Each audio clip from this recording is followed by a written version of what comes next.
At this time of year, everyone seems to be saying the same thing. I'm limping to the finish line, or I'm done with this year. I'm just counting down the hours until I can fall in a heap. And look, if that's where you are right now, whether you're listening to this on Christmas Eve, when it's released, or in the middle of your holidays, or even in early January, this episode is going to be helpful to you. Because yes, rest, of course, is so important. But how you end the year is what shapes how you begin the next one. And if you'd rather not repeat the same pattern, if you felt like this before, next December, for example, being completely worn out, dragging yourself to the end, then let's talk about what to do differently in a way that actually works for your brain. Welcome to The Brain Changers, a podcast about learning how to revolutionize the way you think and live by mastering your mind. We're your hosts, mother and daughter duo Rebecca and Yvonne King from Moonbeam Monday.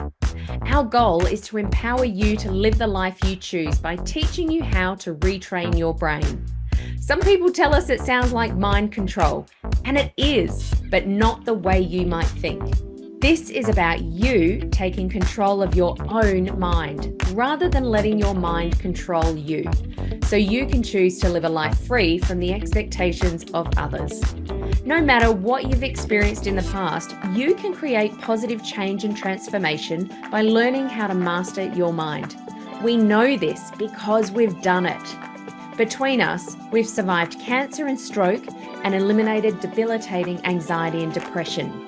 We've turned our pain into purpose through the power of our mind, and we're now here to support and guide you to do the same. In this podcast, we share valuable insights about how your brain works, why you think, say, and do the things you do, how to begin the process of change, and why it's necessary. Because we know that when you change your mind, you change your life. Thanks for joining us. Let's go. Hello and welcome back to the final episode of 2025 for the Brain Changers podcast. My name is Rebecca King. And I'm Yvonne King. Yes, the last of 24 episodes this year, which is quite a milestone for us.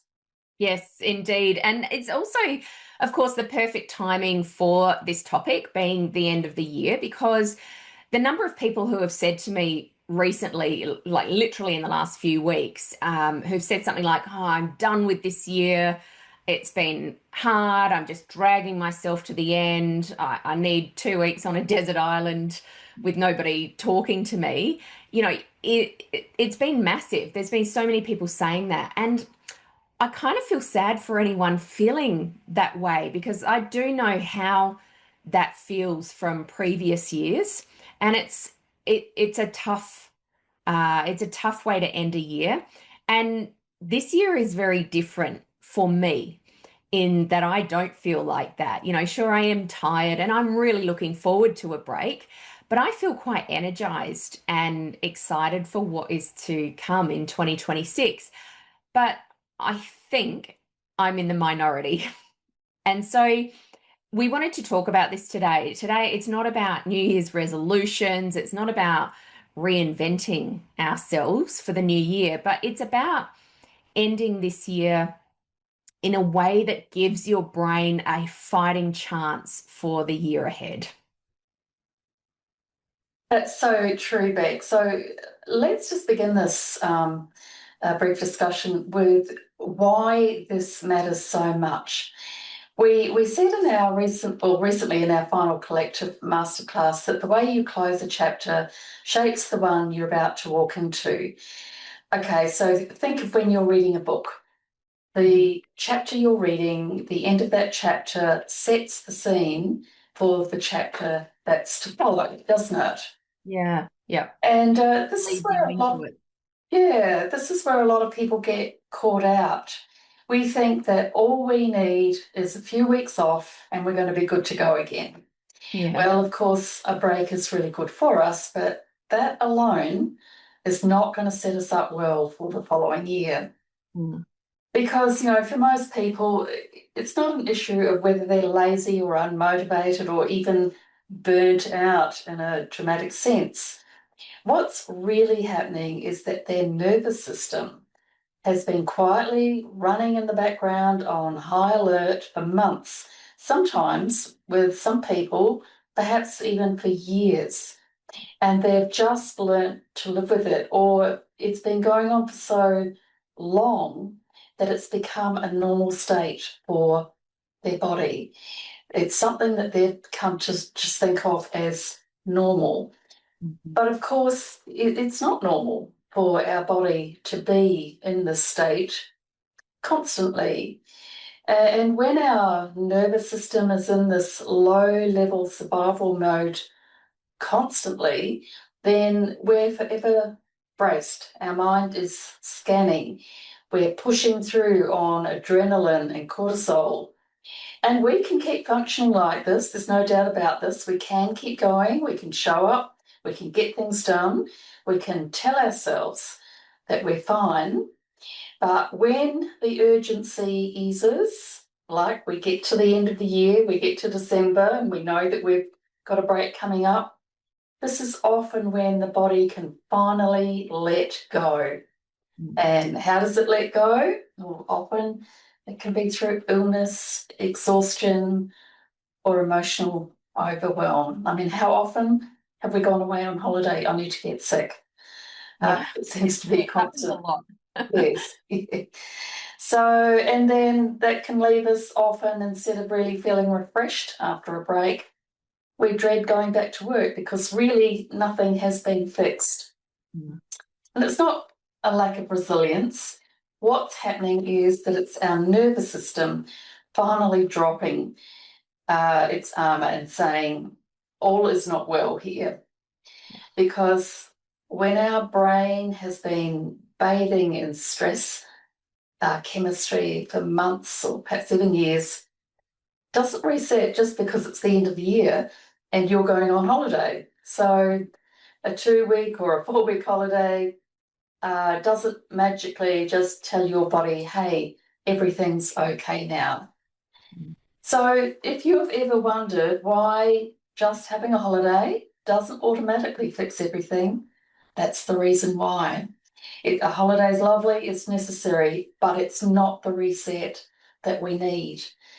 So that's what we're here to talk about today, is how we do reset, and that is through reflection and clarity. And we're going to continue to just talk about this briefly now.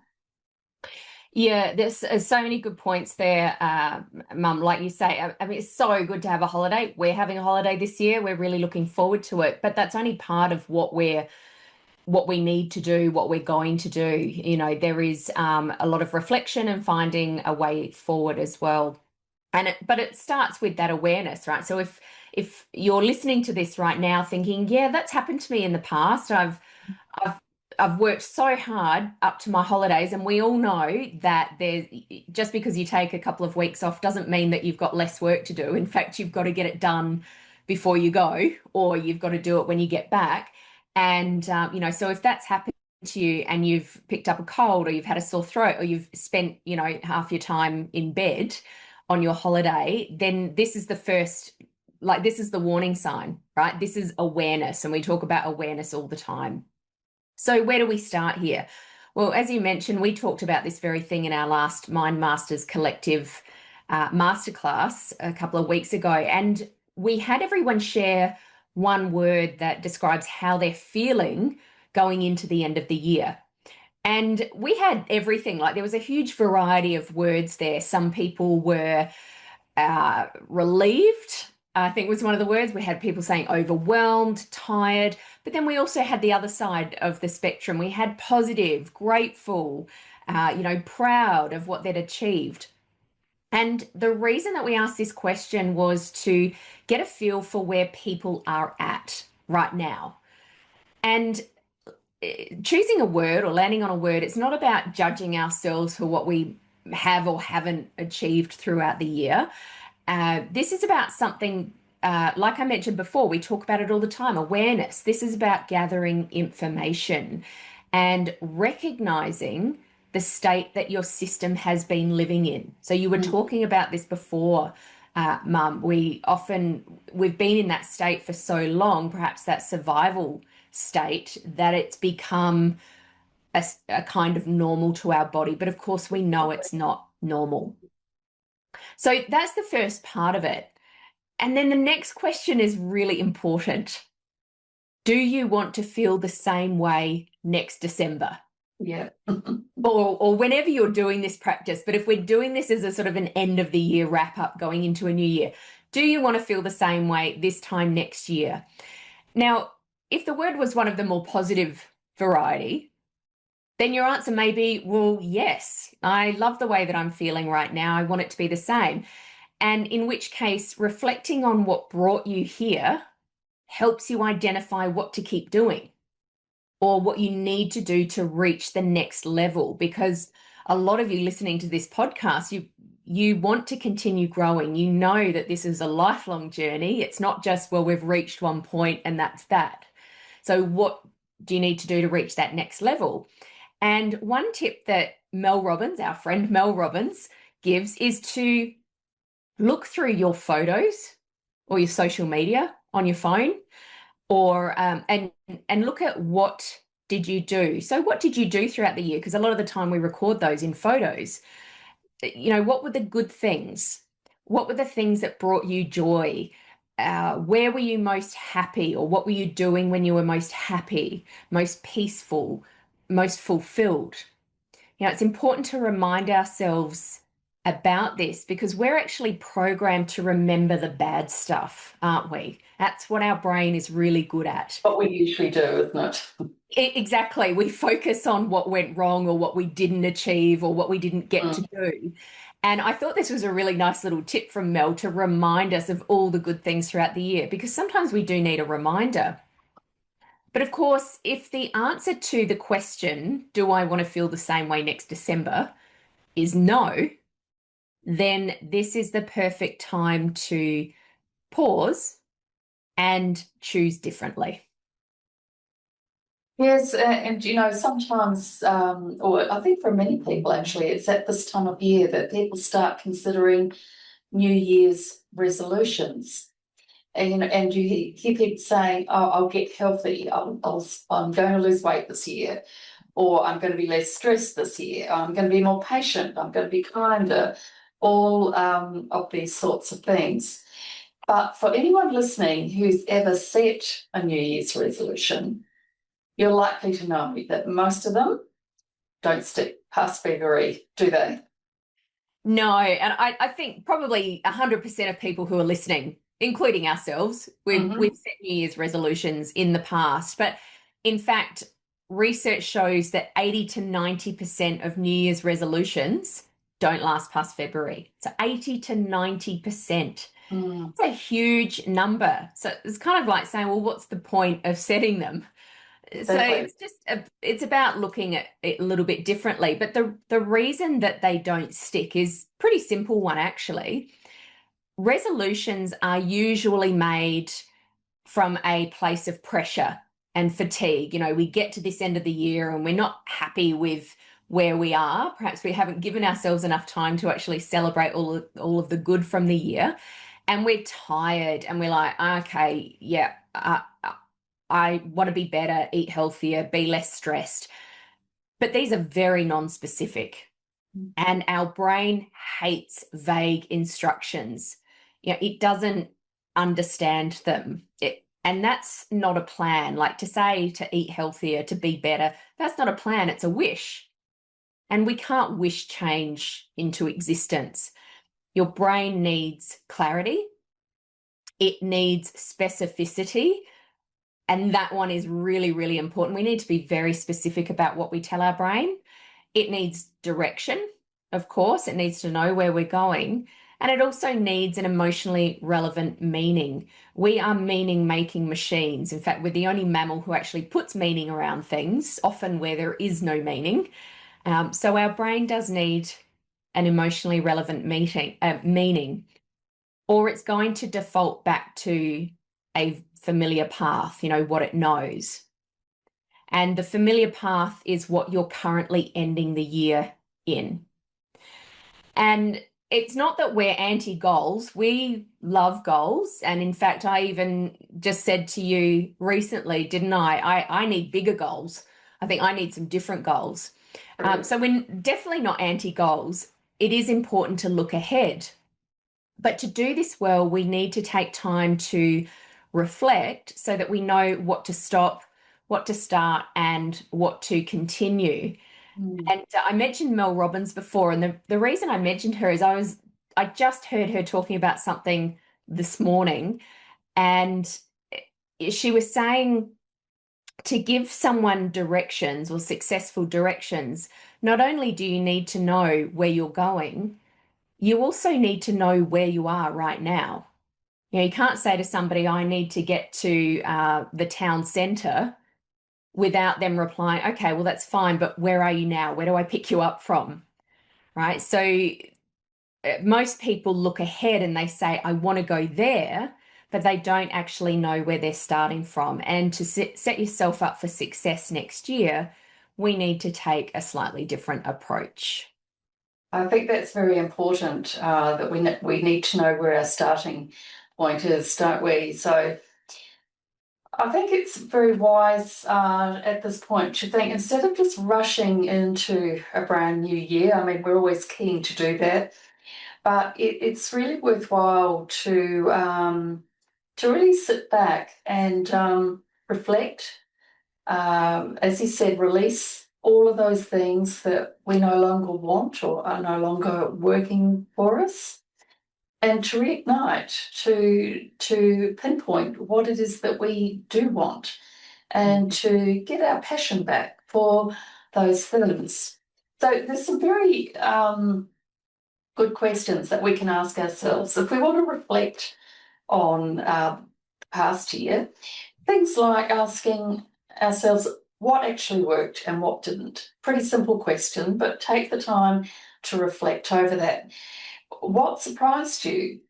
And can you look at where did you actually grow? Where did you make improvement? What are the things that you're proud of that you did? And then, as we said, to release those things that we no longer need. What are we carrying around that we don't need any longer? It's like decluttering your house, isn't it? When we go through our house, there's a lot of things we don't need and we get rid of them. Mm. We need to do the same for all of those emotions and habits and beliefs that we're carrying around. We need to question them.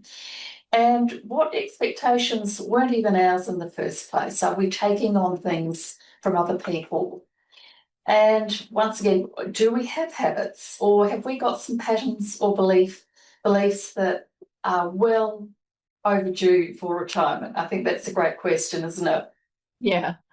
And then, of course, once we've done that, let's reignite our purpose and passion for the following year. Where do we want to be next year? What qualities matter to us now? And what do we want our lives to feel like going forward? And these are the questions. If we take the time to ask these questions and answer them thoroughly, being specific, these actually give us great power to shift what happens in the year ahead. They're not just empty resolutions, they give us they give our purpose real power. That's right. And like we often say, it's not just about asking questions, it's about asking better questions. Yes. You know, and getting, the questions that help us get the answers to lead us to where it is that we want to go. Right. And the part that a lot of people underestimate is that if you don't make time to reflect, your brain will just do its thing. It will just follow the path that it's been on this year. So basically, what you end up doing is building next year from the blueprint of the current one. So it's like building a house, and we use this analogy all the time. It's like having the plans for a house and building that. And once you move in, you realize, oh, actually, if I'd thought about it, I would have moved that wall a meter over that way, or I would have put the stove on that side of the kitchen instead of the other. But then the next time you go to build another house, you don't actually make those changes. You don't make a note at the time, and therefore you end up with exactly the same issues in the next house, right? And so this means from a directional point of view, for our life, it means that we're repeating the same patterns. We are reacting in the same way, perhaps rather than responding. We get the same stresses. So the same things that stressed us out this year are stressing us out next year. And we've got these same automatic behaviors. It's just in a new calendar year. It's like this copy and paste. Mm. And as we've mentioned before, our brain is always trying to be efficient. It wants to be efficient for us. And to achieve that, it makes a lot of assumptions. Now we know the saying that goes with making assumptions. Um, so we don't necessarily want it to do that. And if you don't acknowledge where you are currently and then tell your brain, where you're heading, it just assumes that you want more of the same, and it will happily deliver that. Yes, I think, it's a really important point, this, that if we don't consciously uh, analyze where we are and decide what we want to change, we will just keep repeating. It will be a rinse and repeat constantly until we make that conscious effort to change it. And so, you spoke right at the beginning about choosing a word for the year. Mm. And this actually is more powerful than people realize. It's not just a cute little trend or a cue or direction, but it gives our brain something to filter what comes into it through. And, like, just to give you an example of the sorts of things that might help with this, words like steadiness, ease, courage, maybe presence or clarity. You choose your own, but these are the sorts of things that can really be more grounding and give us a direction as to what we really want to start focusing on.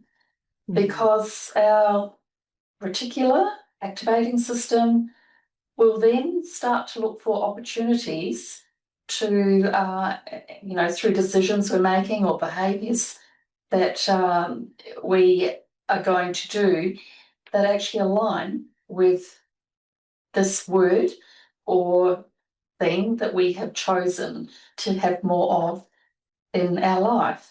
So it becomes like a reference point, or like a guiding star, or a compass point, whatever you want to call it, but it's something that we can keep coming back to when life throws those big decisions and issues at us.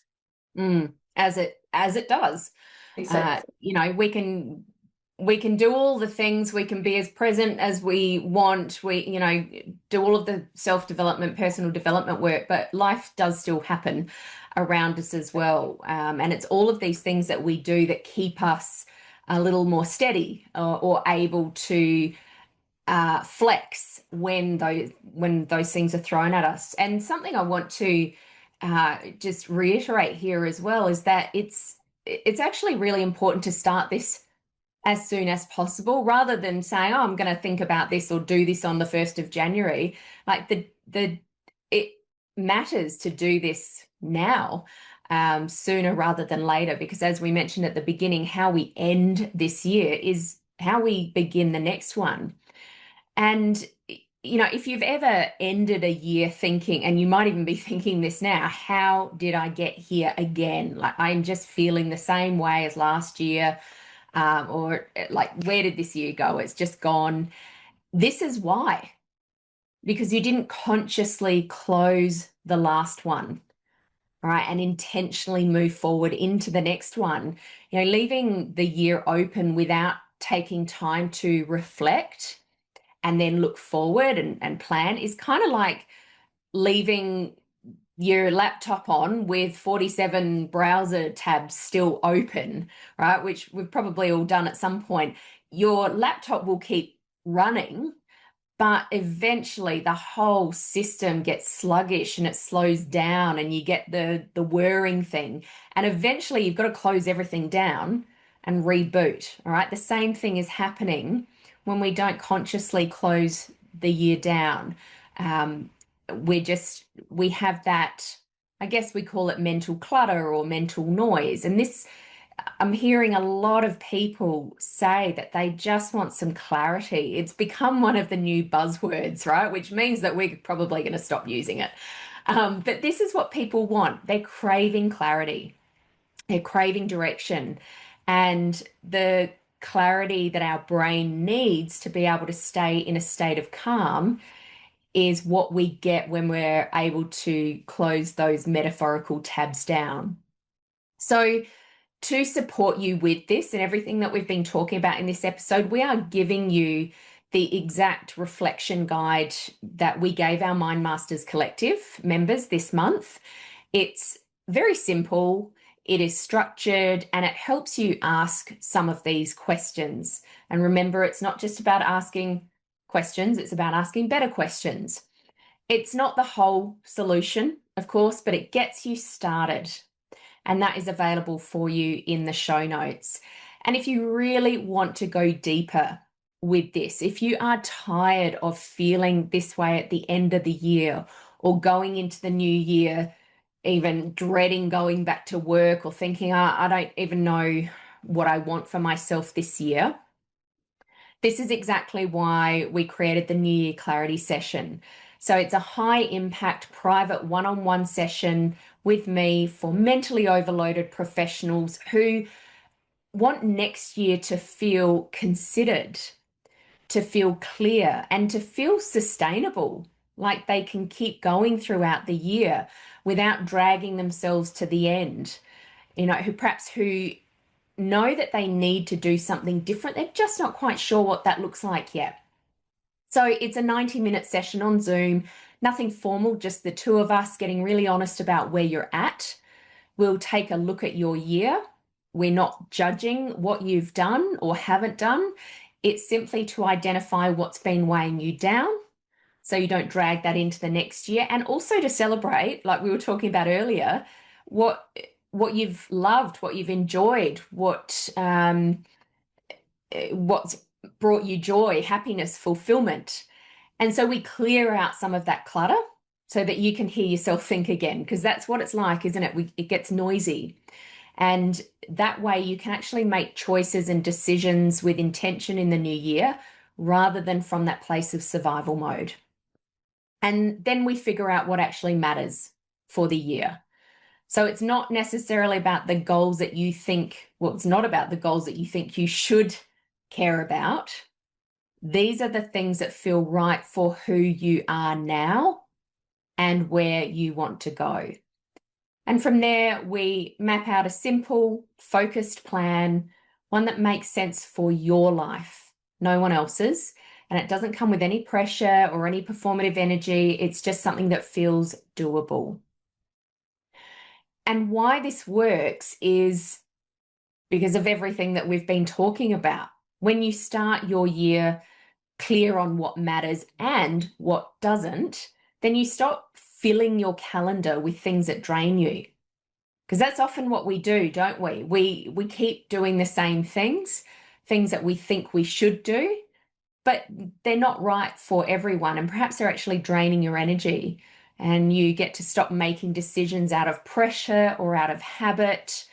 You start responding rather than reacting.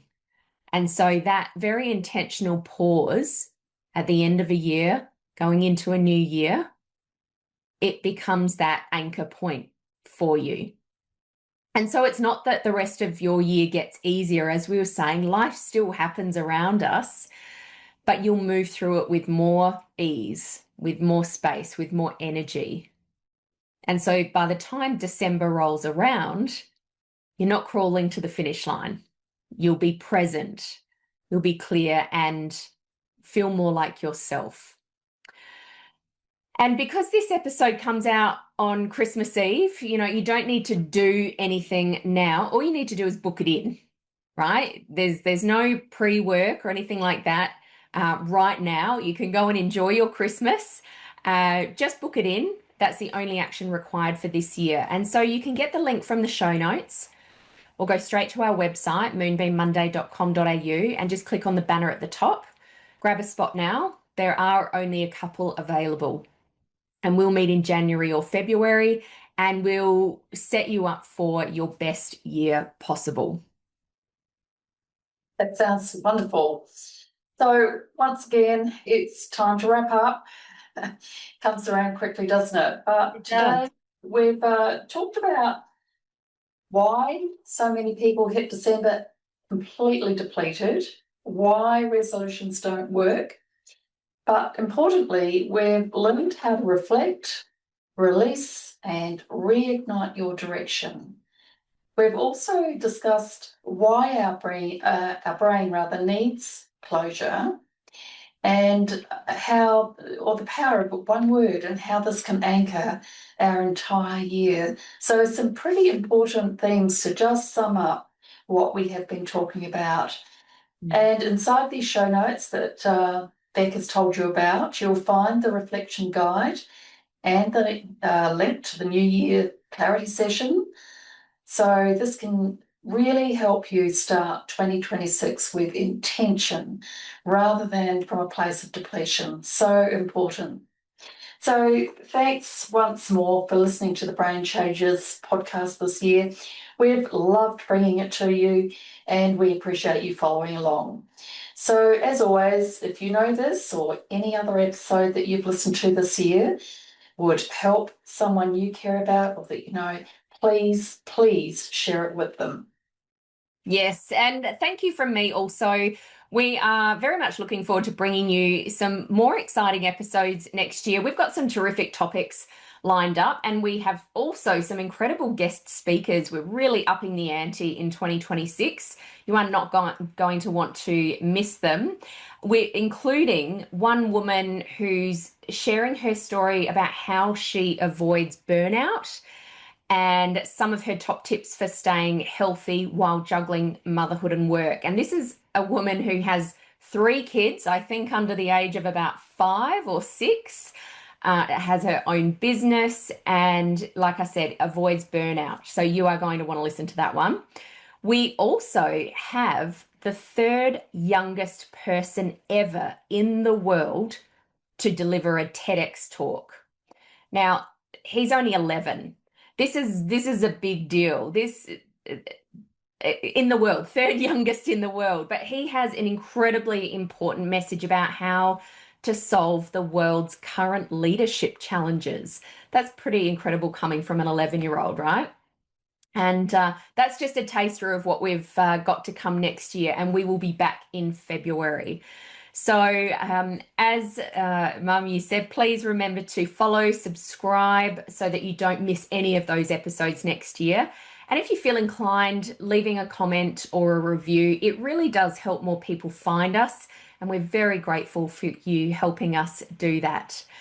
And that is it for today, and indeed for 2025. So have a wonderful holiday.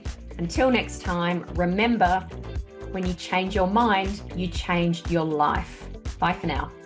Bye. Thanks for listening to this episode of The Brain Changes. We hope you've enjoyed the conversation today. Please like and subscribe to stay up to date with all the latest episodes. Our mission is to reach as many people as possible to help them revolutionize the way they think so they can change their brain and create profound transformation. Please help us broaden our reach by sharing this episode with someone you know will benefit. And remember to tag us on socials at Moonbeam Monday and leave a review. And remember, when you change your mind, you change your life. We'll catch you next time for another episode of The Brain Changes.